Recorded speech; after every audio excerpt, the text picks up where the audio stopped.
Hello, vinyl community here on YouTube. This is Patrick, and I am back with another collection update here on Heavy Therapy. I have a lot to show over the next, month and a half or so. Got some videos planned, some more collection updates, and I'm going to rank a discography because which you'll see today, have completed the full-length albums of one of my favorite bands. So then I will rank them later on, coming up soon. So today's a collection update.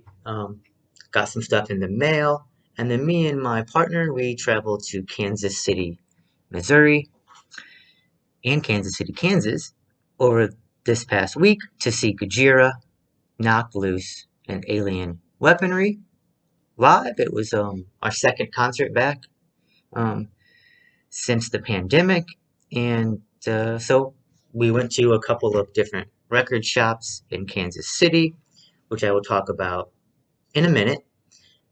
Let's start the collection update. So I got this in a package that I will show more from later on, but I wanted to pull this one out now. It's kind of a neat little gem. So, and I'm talking about the band Bloodspore, and this is their EP called Fungal Warfare Upon All Life, put out on Blood Harvest. This is a very good 3-song, 20 or so minutes debut EP for fans of Death Doom. It is really, really strong in its melodies and its dynamics. You'll have those elephant stomp, caveman riffs and D beats, but then you'll have these really complemented, not in a jarring way, enmeshed very well with slower, doomier parts. I really love the vocal performance on here, and yeah, this to me is a awesome EP by Bloodsport. I know that they have a compilation. They were not a compilation. They were part of a split from this year as well. So hopefully they continue to make music and they put out a full length because I could listen to 3 or 4 more songs of this in a full length capacity, and it would be one of the best, Death Doom full lengths of that year, most likely. This is a good band. It comes with a download card. I already downloaded it, but it comes with a Moby strip, which is pretty cool, describing the band and so forth. Here's how the Moby strip describes them. Bloodsport are a 4-piece extreme metal act that spawned in Philadelphia in the human year 2018. The band came together under the unifying vision of the ancient, immortal, conscious fungal mass that is hell-bent on consuming and repurposing all life that roosts upon the earth. And uh, yeah, blackened Death Doom right here. Bloodsport. Pick this up. Check it out online first, of course. Um, I love it. Just a black vinyl. It does come with it comes with the insert full of lyrics, which I really love. I don't like when the inserts don't have lyrics. Um, Credits and so forth. As I just read, they're from Philadelphia, and it also came with a pretty awesome poster, one-sided. I will put this up, and I will enjoy looking at it. Okay, so now on to our trip from Kansas City. Went to 3 different shops, but the shop that I found 2 records from that I just had to pick immediately when I saw them. I've never seen them in the wild before. So we're talking about Revolution Records on Locust Street in Kansas City. Um, they were really friendly. They we engaged in good conversation. They asked for recommendations when they come to St. Louis. So Revolution Records in Kansas City. This place was really cool, and I found the latest album from Obseque, The Palms of Sorrowed Kings, 2019 release on the great $20 spin. This is hassle metal, as some people call it. You know, it's very very melodic black metal. You know, the guitar tone, think of the Death Heaven guitar tone, glistening. There's some interesting synth that doesn't ruin the experience, it adds to the experience. Um, Obseque is just a very pretty unique sounding band. Not unique as in totally unique, but you know, you can hear Windeer in them, for example. But yeah, not too many bands are doing what Obseque are doing. Classical sounding, medieval sounding black metal. The vinyl is just in black, and it comes with an insert with the lyrics, which their first album did not come with lyrics, so I'm happy that this one does. Can't show you the front photo. I think YouTube would take this down. So it is a drawing of a woman. I don't know exactly what she's holding in her hand, but she's topless. And yeah, I'm not sure what she's holding in her hand actually. Can't tell. But it fits the mood and atmosphere of the album. And the other find, which I never expected to find in the wild, um, this gem of a death metal album from 2020. We're talking about A Feather and Bone, Sulfuric Disintegration. This is actually a band that's been around for a little while. They have they were formed in 2012 in Denver, Colorado. The earlier stuff is hardcore punk, but their later few albums have been death metal. Sulfuric Disintegration put out on Profound Lore Records, 6 tracks, 30 minutes, 19 seconds, and yeah, you know, it's almost death grind as far as the drums are just constant blast beats, and they almost create an atmosphere. Like the blast beats, because they almost never stop, are the foundational atmosphere of this album, and it works. There are slower, doomier death metal parts, but it's really fast, extremely fast paced death metal. And when you listen closely, listen carefully, they have very spooky, awesome melodies played by the guitar. And uh, for death metal, the vocals are understandable. You can decipher what they're saying. Very awesome find. Very good price, by the way. Less than $20, maybe 17, $19. It's a red, transparent variant. Always cool. Side A there. Some of the coolest artwork I've seen too, by the way. This is A Feather and Bone. As my girlfriend was pointing out, it's abstract until you look closely, and I mean it's still abstract, but when you look closely, you can really make out there's like two different dragons.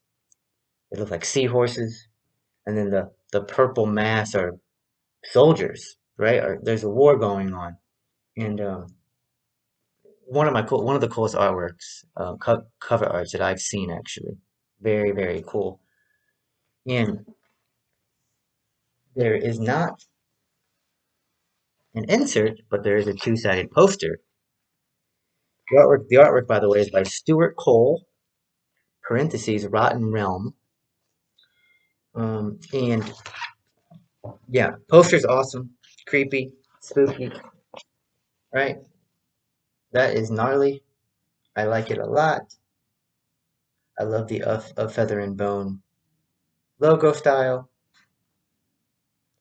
And then the lyrics are on the back of this. Very big. You can read them. I like that. And then the final vinyl that we found in Kansas City, the record shop is eluding my memory as we speak. But let me try to find it very quickly. It is worth it. Kansas City record shops.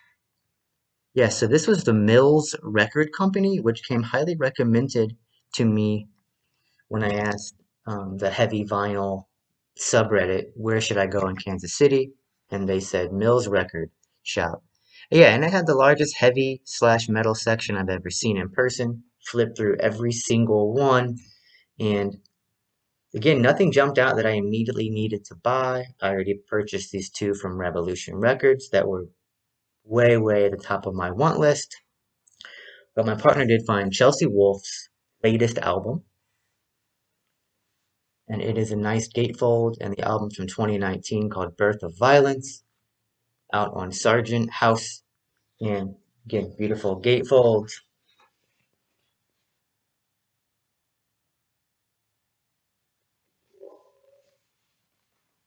11 tracks, about 46 minutes. And we listened to it we streamed it driving home because I had never heard this. And it's probably Chelsea Wolfe's, not probably, it's from what I've heard. It's her more folky, stripped down album.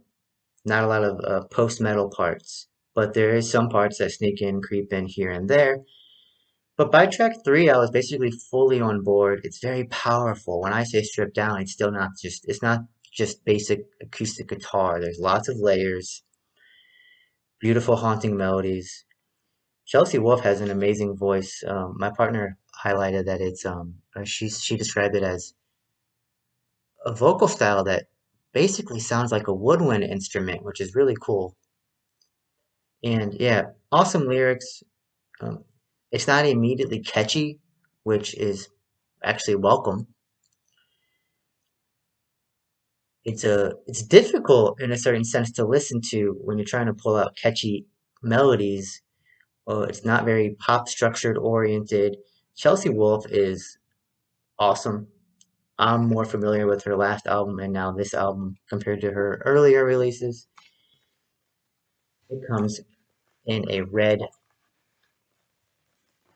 variant as well. Right. More maroon, burgundy, darker, richer red. Really beautiful red. And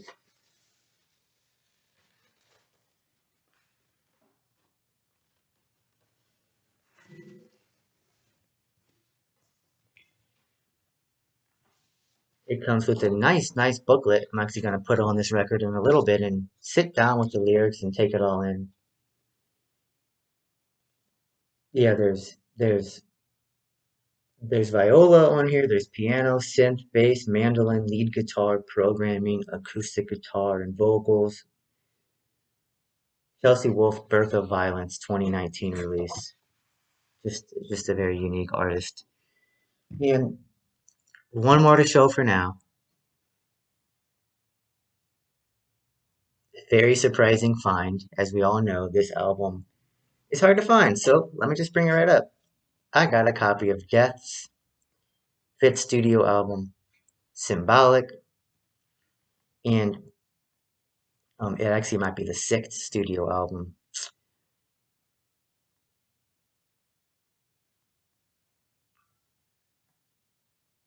Yeah, so Death has seven studio albums. This is the sixth studio album. Came out in 1995 on Roadrunner Records.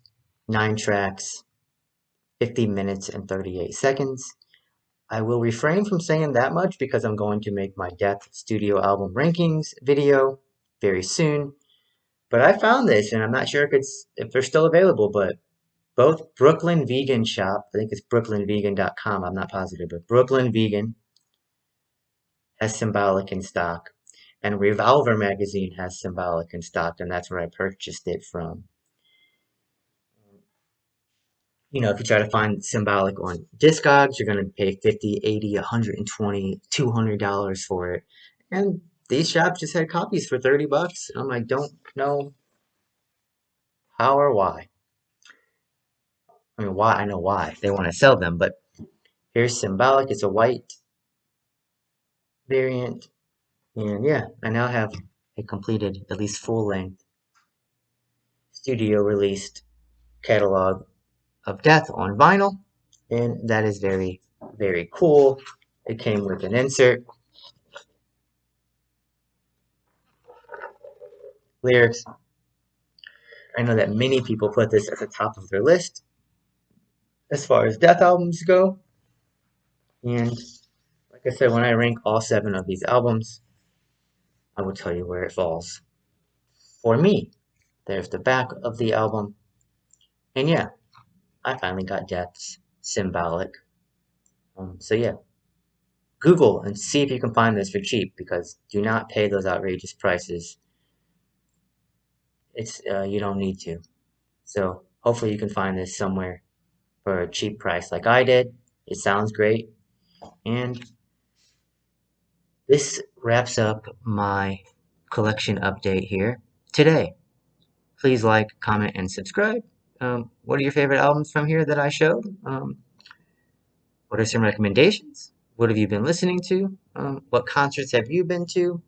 Yeah, so maybe I'll do a concert review too of Gajira, a 5 or 6 minute video, and tell you how we just describe my feelings that from seeing the second live show that I've seen since pandemic started. So maybe I'll do that, maybe not. You will see. So yeah, thanks for watching, and talk to you all very soon. Bye.